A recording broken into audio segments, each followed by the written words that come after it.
회사 동료로 처음 만난 남자친구는 가끔씩 보면 세상 물정을 모른다 싶을 때가 있었지만 그게 연애하는 동안에는 크게 문제가 된 적은 없었습니다. 오히려 딱히 싫어하는 것도 없고 까탈스러운 제 성격 잘 맞춰주는 수더분한 성격이 연애하는 기간이 길어지면 길어질수록 이 사람하고 살면 스트레스 받을 일은 없겠구나 하는 생각을 차츰 갖게 만들어줬어요. 같은 회사에 다니면서 동고동락하다 보니 일 때문에 서로 투닥거리기도 많이 했지만 같은 해에 회사에 들어간 입사 동기이기도 하고 회사 내에 몇 안 되는 또래이다 보니 서로의 상황 같은 게 더 잘 이해가 되었던 것 같아요. 그러다 보니 정도 빨리 들게 되었고 누가 먼저랄 것도 없이 사내 연애를 시작하게 되었네요. 사내 연애를 해보신 분은 알겠지만 회사에 아무리 비밀로 해도 티가 나긴 하나 봐요. 다른 직원들은 저희가 연애하고 있다는 사실을 다 알고 있던 것 같은데 저희는 그걸 감쪽같이 속이고 연애를 하고 있었다고 생각했습니다. 아무튼 연애하면서 크게 다투지도 않고 서로의 고충도 그 누구보다 잘 이해해줄 수 있는 상황이다 보니 그렇게 쭉 별 탈 없이 연애를 계속해왔습니다. 나중에 가서는 회사 사람들이 다 알고 있다는 걸 깨닫고 공개 연애로 전환을 하게 되었어요. 회사 내 공식 커플이 되다 보니 결혼 언제 하느냐는 이야기도 자주 듣게 되었고 아무래도 응원도 자주 받고 사람들의 관심을 받으니 조금 부담이 되기는 했습니다. 저나 남자친구나 본가는 따로 있고 집에서 나와 자취를 하고 있었는데 연애 기간이 길어지다 보니 자취방 계약도 새로 갱신을 몇 번 해야 했고 그럴 때마다 새로운 거처를 찾을 때 회사랑 얼마나 가까운가 위치도 중요한 게 여겼지만 한편으로 서로의 자취방에서 얼마나 가까운지도 계산해가면서 새로 방을 구해왔어요. 그러다 보니 서로 점점 사는 곳이 가까워졌습니다. 회사에서도 매일 보는 사이긴 하지만 퇴근길까지 같아지다 보니 문득 그런 생각이 들더라고요. 어차피 이렇게 오래 만나왔는데 차라리 결혼을 하는 게 맞지 않나? 싶었습니다. 퇴근하면 남자친구가 항상 같이 지하철을 타고 저를 집 앞까지 바래다 줬었거든요. 남자친구는 저를 집까지 바래다 주고 집까지는 걸어서 돌아갔습니다. 퇴근길 방향이 같은 방향이기는 했지만 동네가 달랐기 때문에 집까지 걸어서 30분을 더 걸어가야 했어요. 언젠가부터 서로 일하느라 피곤해서 지쳐있는데 굳이 이렇게 할 필요가 있나 싶더라고요. 차라리 결혼을 해서 둘이 같이 살면 여러모로 출퇴근도 같이 하게 될 테고 한 집에 사니까 빙 돌아서 집에 갈 필요도 없고 집도 월세로 제 방, 남자친구 방에서 어떻게 보면 2배로 내고 있는 상황이나 마찬가지인데 그럴 바에 대출 2, 3억 받아서 신혼집 구해 이자 내는 거나 방 2개 월세 내고 사는 거나 별반 차이가 없을 것 같았고 여러모로 서로한테 이득이 되는 거 아닌가 하는 생각이 들었습니다. 따로 청혼을 받은 건 아니지만 제가 그렇게 낭만적인 것 찾고 그러는 성격도 아니다 보니 그런 형식적인 건 생략했어요. 분위기 좋은 데서 촛불 몇 개 켜놓고 명품 반지에 명품 가방 선물 받으며 프로포즈 받는 그런 뻔한 청혼을 받을 바에야 차라리 그 돈으로 서로를 훌륭하게 키워준 양가 부모님들께 선물 같은 걸 드리는 게 맞지 않나 싶었거든요. 그래서 그때부터 결혼 준비를 위해 서로의 상황을 오픈하게 되었습니다. 서로 월급이야 같은 회사 다니고 있고 입사 동기이다 보니 누구보다 서로가 얼마나 버는지에 대해선 잘 알고 있었어요. 그런데 각자 모아놓은 돈에 대해 이야기를 하는데 남자친구가 모아놓은 돈이 월급에 비해 너무 적었습니다. 데이트할 때도 비용은 번갈아 가면서 내고 자취하는 곳도 서로 비슷한 곳에 한 푼이라도 싼 곳을 찾아서 구해 살고 있었어요. 데이트할 때나 필요한 걸 살 때나 이것저것 가격 비교하면서 합리적인 소비를 하는 사람이었고 알뜰살뜰한 면모 또한 결혼 상대로 생각하기에 좋은 장점을 가지고 있는 사람이라고 생각했습니다. 거기에 퇴근 후에도 저를 항상 집까지 바래다 주던 사람이기에 어디 쓸데없는데 돈 쓰러 다니는 사람이 아닌 것 또한 알고 있었고요. 그런데 입사 4년차가 된 우린데 1년치 연봉만도 심지어 갓 입사했을 때의 1년치 초봉만도 못한 금액을 모아놓은 돈이랍시고 보여주고 있으니 저는 처음에 이 사람이 나를 놀래켜주려고 장난을 하는 건가 싶었습니다. 그런데 제가 심각하게 나오는데도 별 해명도 못하고 쩔쩔매고 있는 걸 보니 무언가 사연이 있어도 있구나 하는 안 좋은 예감이 들더라고요. 남자친구를 닥달해서 무슨 일인가 자초지종을 캐봤습니다. 도무지 입을 열지 못하다가 결국 자초지종을 실토하더라고요. 남자친구는 혼자서 자취생활을 하면서 부모님 아파트 대출금을 갚아드리는 걸로 모자라 생활비까지 보태주고 있었던 겁니다. 이미 거기서 월급의 절반이 날아가 버리니 혼자 생활비에 이것저것 하고 나면 남는 것도 없었던 거고요. 오히려 용케 그만큼이나 모았다 싶을 정도다 싶었어요. 남자친구 손에 남는 게 거의 없던 거예요. 제가 알기로 남자친구가 외아들도 아니고 다른 형제들이 있는데 다른 형제들도 부모님한테 생활비며 대출금이며 이렇게 갚아주고 있느냐 물어보니 다른 형제들은 자기 버는 만큼 벌지 못해서 혼자서만 하고 있다고 합니다. 사람이 착해 빠진 건지 멍청한 건지 자기가 월급의 반을 부모님한테 갖다 바쳐도 다른 형제들 버는 돈하고 비슷하니 그게 공평하다는 거예요. 자식된 도리로 부모님 도와주는 거 당연하다고 생각하지만 남자친구의 경우에는 그 정도가 너무 심하다 싶었습니다. 그리고 부모님 봉양을 혼자 하고 있는 거나 마찬가지인데 그게 공평하다고 생각하다니. 솔직히 호구도 이런 호구가 또 있을까 싶었어요. 부모님도 심지어 남자친구의 형제들마저도 남자친구를 등쳐먹고 있는 거잖아요. 그걸 바보같이 지 혼자만 모르고 있는 거고요. 남의 집 기둥은 뽑아오는 거 아니라는데 제가 결혼까지 생각하고 3년 가까이 연애를 해온 내 남자친구가 바로 소문으로만 듣던 남의 집 기둥이라는 사실에 정신이 다 아찔해지더라고요. 남자친구한테 솔직하게 말했습니다. 당신은 참 좋은 사람이고 그 모습에 결혼까지 생각했지만 가족을 책임져야 하는 상황이라면 결혼에 대해서 다시 생각해봐야겠다고요. 남자친구도 자기가 처한 상황이 무언지 알고는 있는지 제 말에 대답을 이어가지 못하더군요. 연애를 시작했을 때 결혼을 전제로 시작한 건 아니었지만 그래도 미리 알려주지 않았다는 게 원망스럽기까지 하더라고요. 그렇게 한참 서로 아무 말 없이 있다가 남자친구가 무거운 입을 열었습니다. 앞으로 결혼하게 되면 부모님 집 대출금을 내주는 건 그만하겠다고요.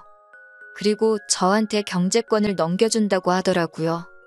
하지만 돈 관리를 전적으로 저에게 맡기는 대신에 부모님께 생활비까진 아니어도 어느 정도 용돈을 챙겨줬으면 싶다는 겁니다. 그 액수는 그때그때 저한테 허락을 받거나 합의하는 선에서 말이지요. 이때까지만 해도 남자친구가 정말 큰 결심을 했다고 생각했고 믿어도 되겠다는 생각을 했습니다. 당장 차이나는 돈 얼마 정도는 크게 신경 쓰지 않아도 되겠다는 생각을 했어요. 어차피 남자친구가 제가 모아놓은 돈만큼 돈을 모아놓았다 하더라도 결국 신혼집을 구할 때 대출은 선택이 아닌 필수나 마찬가지인 상황이었으니 말입니다. 당장 제가 몇 천만 원 더 내긴 하겠지만 앞으로 자녀 계획까지 생각해보면 집안의 가장이 될 남자친구가 더 오래 일을 하게 될 것이고 그때가 되면 제가 지금 내는 돈 몇 천만 원만큼 혼자서 외벌이로 감당을 해야 할 때가 올 거였으니까요. 일단 남자친구를 저희 부모님에게 먼저 소개를 시켰습니다. 실제로 인사드린 적은 없지만 연애하면서 제가 저희 부모님께 몇 번 이야기를 했었고 사람 자체는 정말 순하고 성실한 사람이기에 저희 부모님께서도 남자친구를 마음에 들어 하셨어요. 저희 집에서 결혼 허락을 받았으니 이제 제가 남자친구 부모님께 인사드리러 갈 차례였습니다. 그런데 남자친구가 이런 이유, 저런 이유를 대면서 인사시키는 나를 미루려고 하더라고요. 쇳불도 당김에 빼랬다고 그걸 밀어서 뭐 하겠냐고 남자친구를 닥달해 억지로 자리를 만들었습니다.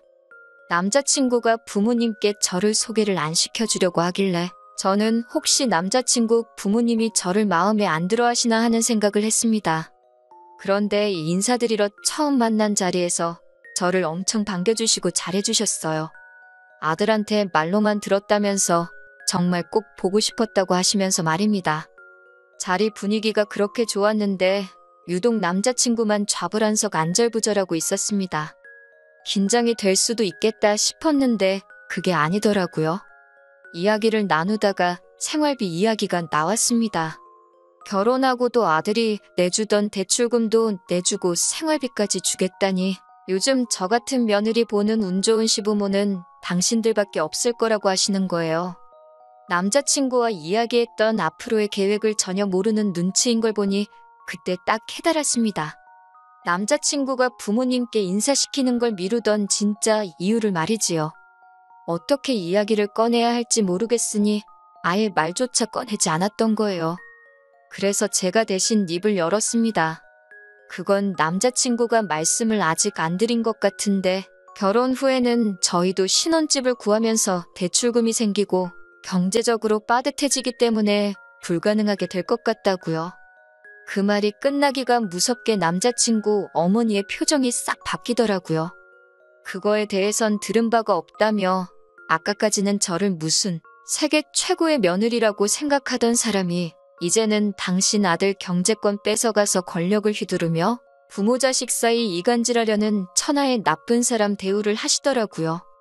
지금 저희 둘벌이의 신혼집 구해서 들어가고 할비 내고 하면 지금처럼 살 수는 있겠지만 회사에서 힘들게 돈 벌어 내가 번 돈은 공동재산이 되고 남자친구가 번 돈은 당신들 생활비로 다 들어가게 되는데 그건 아니지 않느냐고 솔직하게 말했습니다. 그 말에 네가 무슨 권리로 우리 아들이 버는 돈을 관리를 하려고 드느냐 욕 한마디 안 하셨지만 말 한마디 한마디에 가시가 있는 게 느껴졌어요. 부모님이니까 자식 앞으로의 미래가 행복한 게 더 좋으시지 않느냐. 대충 계산해봐도 여태까지 드린 게 5, 6천만 원은 된다. 그 정도면 자식 된 돌이 충분히 했고 앞으로 여태 보내드렸던 만큼은 아니지만 용돈도 드리기로 했지만 도통 들으시질 않더라고요. 언성이 높아지기 시작하니까 옆에서 꼼짝 못하고 있던 남자친구가 자기한테 좋은 해결법이 있다고 어이없는 소리를 하더라고요. 자기가 퇴근하면 대리운전 같은 거 하고 주말에는 물류창고 같은데 가서 일을 더 하겠다고요. 그렇게 돈을 더 벌면 그 돈으로 대출금을 갚아드리겠다는 겁니다. 아직 내 집도 없는데 투잡까지 뛰면서까지 자기 부모 대출금의 생활비를 내주겠다는 게 말이나 되는 일인가 싶었습니다. 그렇다고 형제가 셋인데 그거 다 갚아주고 물려받을 일이 있는 것도 아니고요. 그건 또 무슨 소리냐고 한마디 걸고 넘어졌더니 남자친구 어머니가 당신 아들이 알아서 더 벌어가지고 준다는데 그것도 못하게 하느냐고 저보고 마누라 될 사람이 그 정도 이해심도 없어서 어디다 쓰겠냐고 얼굴에 철판 깔고 나오더군요. 더 길게 생각할 필요도 없겠더라고요. 어리숙한 건 알고 있었지만 부모님 눈치 본다고 해야 할 말도 못하는 남자친구는 더 이상 제 눈에 좋은 신랑감으로 보이지 않았습니다. 생활비 내주고 대출까지 갚아주는 집안의 기둥인 효자 아들이 결혼해서 가정을 꾸린다고 해서 부모들한테 진심으로 축하받을 것 같지도 않았어요.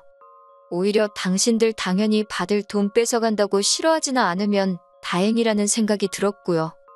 남자친구도 자기 인생, 자기 건강 갈아 넣으면서까지 돈을 더 벌어다가 부모한테 갖다 바치겠다는데 제가 뭐가 아쉬워서 남자친구를 오래 알고 지낸 거지 따지고 보면 그날 처음 본 알지도 모르는 사람들한테 시작부터 끝까지 미움을 받아야 하는지도 모르겠더라고요. 그리고 퇴근 후에 투잡 뛰고 주말에는 아르바이트해서 돈을 더 벌 거면 저랑 결혼은 왜 하나요? 그냥 관상용 열대어를 한 마리 키우고 말지. 일주일에 7일 밤낮 없이 일하는 남편이면 솔직히 없는 거나 마찬가지잖아요. 그래서 그냥 자리에서 일어났습니다. 남의 집 기둥 뽑아오는 거 아니라는 말이 괜히 있는 말이 아닌 것 같다고 결혼 이야기 뒤집어버리는 것도 뒤집어버린 거지만 남자친구한테도 이만 헤어지자고 말했어요. 평생 그렇게 가족들 지갑 노릇이나 하라고요. 그렇게 사는 게 좋다는데 내가 스트레스 받아가면서까지 못하게 말릴 필요가 없다고 말하고 자리에서 일어났습니다. 같은 회사를 다니다 보니 보기 싫어도 마주쳐야 해서 불편했는데 남자친구의 마지막 책임감인지 저에 대한 죄책감 때문인지는 몰라도 이직한다고 말하고 그 후에 회사를 그만두었습니다. 그런데 뭔가 계산착오가 있었는지 바로 직장을 못 구했나 봐요. 헤어지고 4개월쯤 지나서 제가 사는 자취방 앞에 술에 잔뜩 취해서 찾아왔더라고요. 평소에 술은 입에도 안 대던 사람인데 뭔가 싶어서 이야기를 들어봤는데 직장을 못 구해서 수입이 없는 상황인데 부모님들은 멀쩡히 다니던 회사 그만둔 남자친구 잘못이라면서 그나마도 저금이라고 모아놓은 돈을 내놓으라고 했다는 겁니다. 당장 자기는 수입이 없어서 걱정이 돼서 죽겠는데 남자친구 부모님은 그 몇 달을 못 기다려서 얼마 안 되는 자기 돈을 가져가려고 한다고요. 그리고 상황이 이렇게 되니 자기가 자기 인생에 얼마나 큰 부분을 놓아버린 건지 이제야 깨달았다고 하면서 저한테 사과를 하더라고요. 이제 정말 자기는 부모님 안 보고 살아도 되니까 자기를 다시 받아달라고요. 집에다 돈 가져다 바치는 것도 그만둘 것이고 2번 다시 호구 노릇 하지 않겠다고 머리를 바닥에 찌으면서까지 부탁을 하더라고요. 그렇게 오래 연애했고 그동안 정이 많이 들었는데도 안쓰럽지가 않았습니다. 제가 이야기했을 때 진작에 들었으면 이럴 일도 없었을 텐데요. 멀쩡히 다니던 회사도 그만둘 필요도 없었을 테고요. 결국 저보다 가족을 먼저 택했던 사람인데 제가 지금 받아준다고 해서 또 그러지 않을 거라는 보장도 없다는 생각이 들었어요. 그래서 안타깝지만 나는 너랑 다시 시작할 생각이 없다. 그리고 술 먹고 이렇게 찾아오는 것도 싫고 우리는 이미 끝난 거니까 2번 다시 찾아오지 말라고 했습니다. 내가 뭐라고 당신하고 당신 부모님, 부모 자식 간의 천련을 끊어낼 수 있겠냐고 믿는 도끼에 발등 찍히는 것도 딱 한 번이라고 했고 넌 벌써 그 기회를 날려먹었다고 했어요. 그 뒤로 한동안은 연락도 소식도 모르고 지냈습니다. 회사에서 남자친구와 친하게 지내던 직원이 남자친구 소식을 들었다며 저한테 말해줬어요. 고향에 돌아가서 그쪽에서 일자리 찾으러 다니면서 아르바이트 하고 있다고 하더라고요. 아르바이트는 왜 하고 있는지 안 봐도 딱 알겠더라고요. 불쌍하긴 하지만 한편으로는 남자친구를 다시 안 받아주길 잘했다는 생각이 듭니다. 결국에는 가족을 놓지 못해서 안정적인 새로운 직장을 찾는 게 아니라 부모님 당장 생활비랑 대출금 내주기 위해서 고향으로 돌아간 모습을 보면 아직 정신 덜 차린 것 같네요. 그동안 만나온 정에 휩쓸려 받아줬더라면 결국엔 또 어떤 방식으로든 자기 가족들 먹여 살리겠다고 투잡을 뛰겠다느니 내 돈을 빌려서 쓰겠다느니 분명 무슨 일이 있어도 있었을 거예요. 비록 이렇게 완전히 끝나버리게 되었지만 아무쪼록 언젠간 정신 차리고 이용만 당하고 있다는 걸 깨달았으면 좋겠네요. 키워준 은혜, 당연히 헤아릴 수 없을 만큼 커다란 것이겠지만 자기 인생까지 갈아서 갚아야 할 정도로 가스라이팅을 당한 모습을 보니 그냥 한편으로는 안쓰럽기도 한 것 같아요. 뭐 저랑은 이제 헤어졌으니 제가 더 이상 신경 쓸 일은 아니지만요. 정신 차리면 그만둘 것이고 정신 못 차리면 앞으로도 저렇게 살아가겠죠.